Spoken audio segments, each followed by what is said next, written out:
Hello and welcome to the Idiot Book Nook podcast, episode 102. My name is Blazewing. My pronouns are they, them.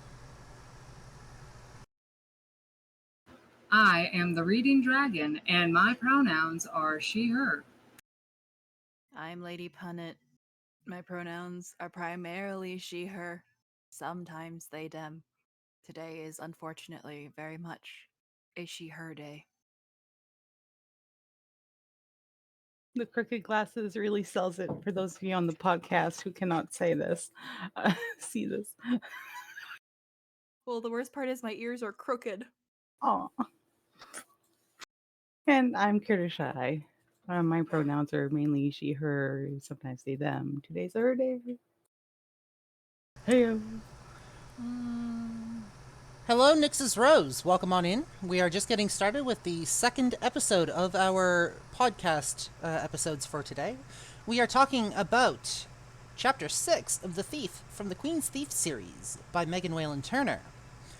But first, if you'd like to follow us on socials and see what we're all individually up to, or take a look at the podcast, the Twitch, or the YouTube, you can do so at lanktr.ee/idiotbooknook. And basically just check us out there. I don't know where I was going with that. Somewhere. With that, Chapter 6. Over the rainbow. We've had a few chapters of lore drop now. Including how Eugenides stole the lightning bolt from the gods. Which, by the way, did this book come out before or after The Lightning Thief? I wanted to know that too, actually. Because those two tales are very similar. Now, I know there's tales like that in mythology anyway, but Mm-hmm. it Like, would what be year did this interesting. book come out? 1996. Okay, what year did The Lightning Thief come out? 2005. Oh. So you see who did it first. Almost 10 years. Okay, next question. Would this book have been like one of those assigned reading things in like middle school or high school? Yes, actually. When I was doing this book on my personal YouTube channel, Reading Dragon, I actually had consistent conversations with one of my viewers who was a middle school literature teacher. And he was really appreciative of having access to basically showcase my voiceover work for this book to his sixth grade literature class. Okay, so that brings up a good point then, because there's a good chance that Papa Rick, the author of the Lightning Thief series, the Percy Jackson series, might have had this been assigned reading because he was a middle school teacher. Possible inspirations. I mean, it's definitely not like outside the realm of possibilities. But like I said, this kind of theme shows up frequently in mythology to begin with. True. Like when So- Prometheus steals fire from the gods to give to humans. Exactly.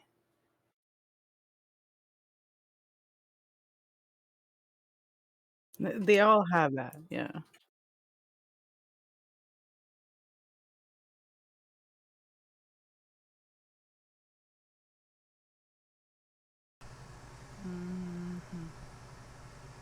But yes, we got quite a bit of lore drop, not only about the gods, but also about Useless Senior, aka Ambadides. Because it turns out Ambadides, although he acts all hoity-toity, has no land, no title, and no money to his name. And his father looks down on him. His father looks down on him and also gambled whatever little money they had left away. Yeah, it definitely like it filled some holes of our it lined up with a couple of the theories that we'd been having about him so far, that's for sure. Of like where some of that like weird Like sometimes he's really nice and other times he's a bitter asshole. It might also explain why he's so hard and mean to Sophos, because Sophos does have like a title that he can acquire, and And he why doesn't even want it. he doesn't want it, which is like Embiotes really hates that because it's like you have this chance to have land and a title and a lordship, and you want to just be a magus. You just want to be an apprentice. You don't even want to do anything with your land and your titleship, and you wouldn't make a good one anyway, because clearly your father sees something in you that would make you a terrible leader. Paraphrasing. Yeah. I think probably what's even more infuriating is that fact that Sophos is just so fucking nice.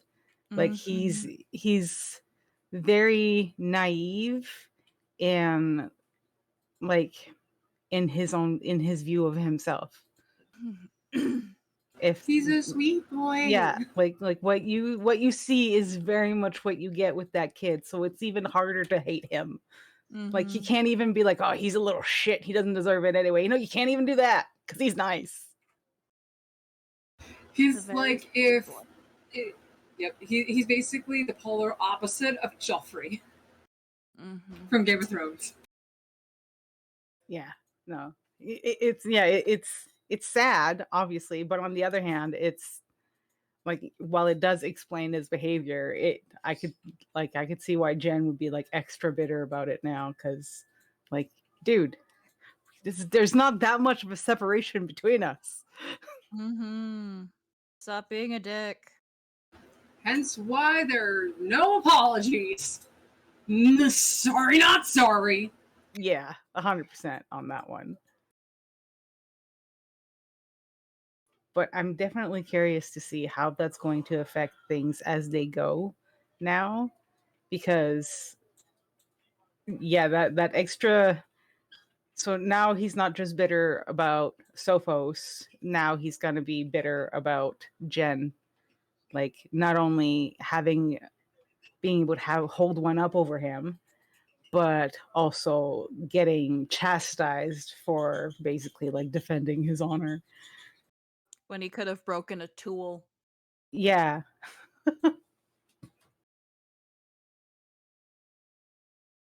I have nothing to add to that. So, for me, this. Oh, go ahead.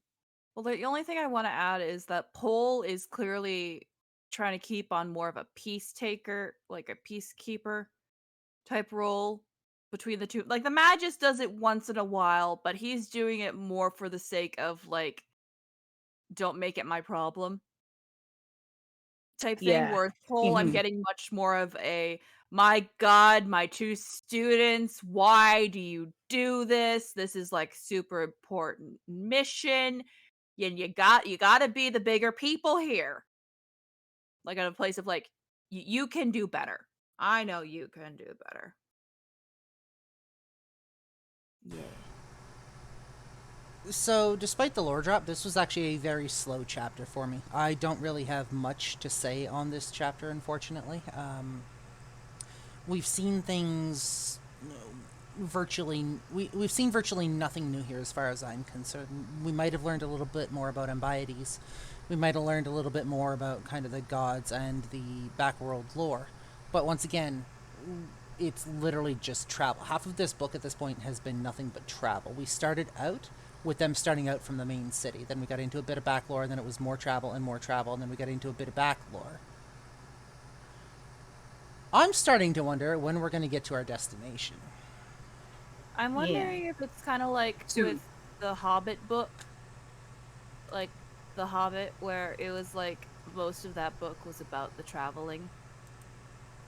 Yeah. Soon, my pretties. Soon. Yeah. But I think the only thing else I could think of that I would want to comment on the fact is when they were going down the goat trail, how Jen made an effort to be upfront because he didn't want things to fall on him and stuff, and actually helping people down, and how he, in all fairness, he could have ran. Yeah, he could have. Absolutely. Which shows. But he didn't. Go ahead. No, I just said, but he didn't. He didn't. It shows that he's not a complete dick, which, I mean, we already knew. Mm-hmm. And it does seem like the Magnus has taken notice of that to some extent. So he's not being as much of a dick per se. Um, but yeah, this very much felt like a transitionary, felt like a filler episode. Yep. We also saw uncharacteristic behavior with the Magus as well, I think. Up until now, the Magus has treated Jen like just another commoner, just, basically a prisoner. But this episode, we saw the Magus. Yeah, he scolded Jen the first time he poked at Ambiotes. And Ambiotes hit him. He's like, you fucked up. You need to apologize. The second time, however, even though Jen was fucking around about his arm being broken, the Magus looked at him and said, or the Magus was actually looking at him with concern and reprimanded Ambiotes for it. There's been a slight shift in attitude there.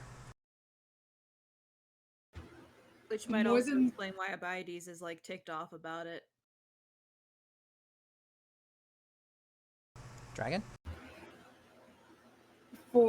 On one hand, it is understandable for the Magus to have a growing concern for Jen because of the fact that Jen is still a tool to be used as a means to an end for the Magus. That being said, the way that their author had wrote out some of the more minor details as to the Magus's behavior throughout that whole scene might also allude to maybe the Magus is not so much of a dick after all, like you just said. We have had him painted in a very stereotypical, or a very certain set of light, a very certain light, up until now. I don't know. Like I said, I'm wondering when we're getting to our destination, but at the same time, I'm curious to see what comes up for the Magus, I guess. Mm-hmm. Definitely gave us a sense that that there might be like more to him than just, um, the hoity-toity, power-hungry guy. Which, to be fair, like we've seen some of that. He does seem to have like some form of, I'll say, paternal caring in some ways. Like maybe a little bit. Like he does seem to care about his apprentices to a certain degree. So like it's not like he's like completely stone-hearted, but it's nice to see some, I would say, character growth to an extent. I agree. Hmm. I think it's long overdue for that character specifically.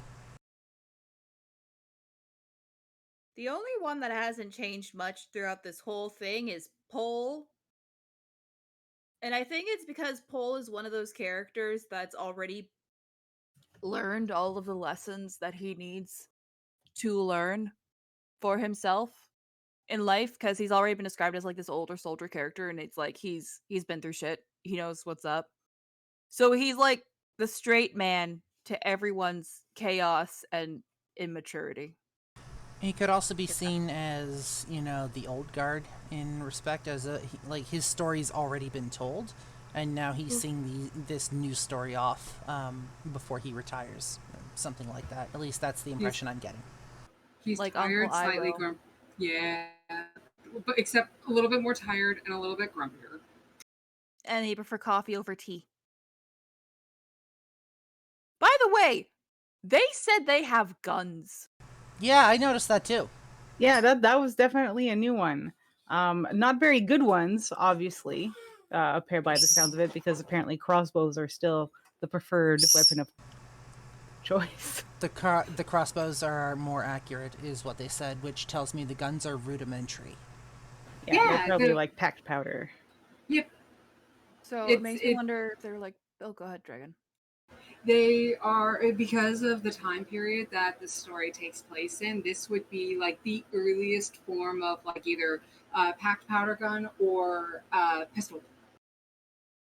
So most likely it would be a pistol then, because rifles were very, very long. And pistols would have had even less accuracy than a rifle. Tyr mentions, and the crossbows are less expensive, likely, and more cost effective. Kind of like having a car in 1940. Which, when you look at it, is hilarious because in the early 1900s, only the rich people had cars, the poor people had horses. Now only the rich people have horses, the poor people have cars. Yeah. Mhm. Great how that switches up. It's amazing how things Also, progress. coffee was a thing. You what?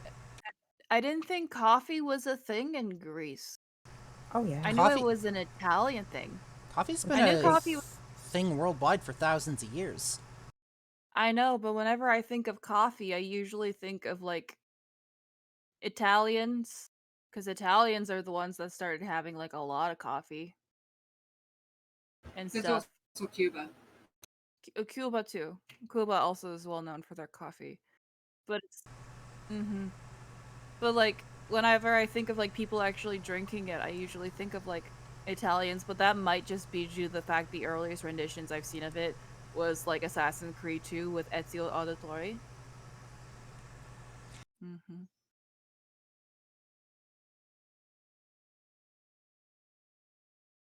Mm-hmm.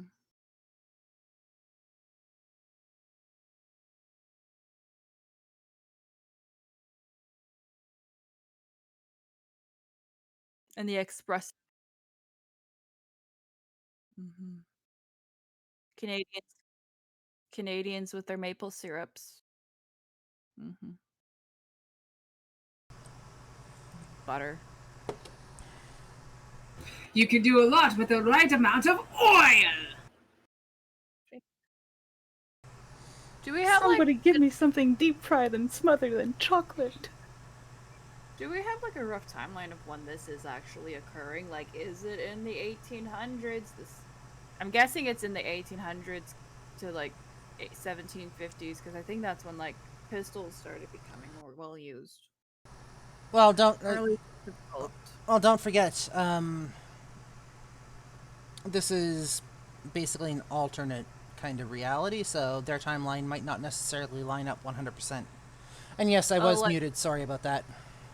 That's okay. So it's like Fallout, where there was like an alternate thing where during the 1950s, technology started to become really, really advanced, but that's still why everything looks like it's still from the 1950s. Yeah, so with Fallout, when they started experimenting with atomic energy and atomic bombs and splitting the atom, our world decided to shy away from that. We decided that that was something we didn't want to harness on the daily. The Fallout universe decided we are going to take this amazing power that can explode and kill, hundreds, if not thousands of people, and we are going to put it in TVs, and we're going to put it in cars, we're going to put it in fridges, Everywhere. we're going to put it in robots, and then people blew shit up, and then everything went splody. You get rad poisoning. You get rad poisoning. You get rad poisoning. Congratulations, your water supply is tainted. How does that make you feel? And then there was all the vaults that were like, actually, we're like, oh, don't worry, this is going to be humanity's salvation. No, it's just a bunch of experiments to see how they can improve humanity, even though most of them don't make sense. Like, what happens when you put all these people into a place with no medical trained professionals? Or what happens when you put one man in a vault that's filled with only women? Or what happens when you when you put a guy in a vault and then clone him? Gary. After all of these years have passed, like 200 years have passed, the only word that this now clone can say, Gary. Or like, apparently there's a vault that had one man and just sock puppets. Yep. Boxes upon Like, boxes of sock puppets. He eventually made an entire civilization out of the sock puppets. All of the sock puppets developed personalities. He ended up developing dissociative identity disorder. And each of his personalities came out in the form of puppets. He had like an entire fucking community in town. Then there was also one that I always found that was really, really interesting. It was based under a school, and the point of this experiment was once the children reached age 18, they would graduate, so they would go out into the world. However, what was really happening was They those that analyze were them. super, super smart stayed on to be the team that observed the students, and the athletic ones were killed and their DNA was used. And this was a cycle that was just keep on continuing and continuing Yeah. and continuing, because their goal was to make like the ideal Okay. human. So, Dragon, Is that a real thing, or Ju- was that a fictional thing? this is from the Fallout universe. So, just before we circle back around to our book talk here for a second, Dragon, you don't know much about Fallout lore, do you? Not a whole lot. I've seen a little bit of your playthrough. I've wanted to play the game myself. I just have not had the time. Fallout or is the- fucked. Absolutely fucked. I'll I've get heard bits and pieces. I want to take you through a trip once we're done here. I want to show you a few videos of Fallout lore and just how dark and depraved it actually gets. But Is it the Fallout lore guy? maybe. I got to find the Yeah. videos. But circling back around to our book, is there anything else we want to discuss about that? As Lady Punnet attempts to eat her microphone. Yeah, no, like you said, this was very short. I mean, we've already talked about the little extra bits that we get. And yeah, we're definitely like, let's get into town. Give me some action. We want to see lockpicks being used. This is about a thief, not the unending journey. A story that never ends, if you will. Never ending story. Soon, my pretty. So I think stay away. that might bring us to an end for this Idiot Book Nook. Just make sure you stay away from the swamps of despair. On that note, this is a good place to end this episode. That's the word. The Thanks. verb is the word. Thanks for being here, guys. If you'd like to follow us on social media, you're welcome to do so at linktr.ee/idiotbooknook. Be able to find links to our podcast, to the YouTube, to the Twitch, all of that jazz. Come say hi. Come see what we're up to individually. But for this episode of the Idiot Book Nook, I'm Blazewing. I am the dragon. I'm Lady Punnet. And I'm Critter Shy. And we'll see you guys next episode. Bye. Bye. So.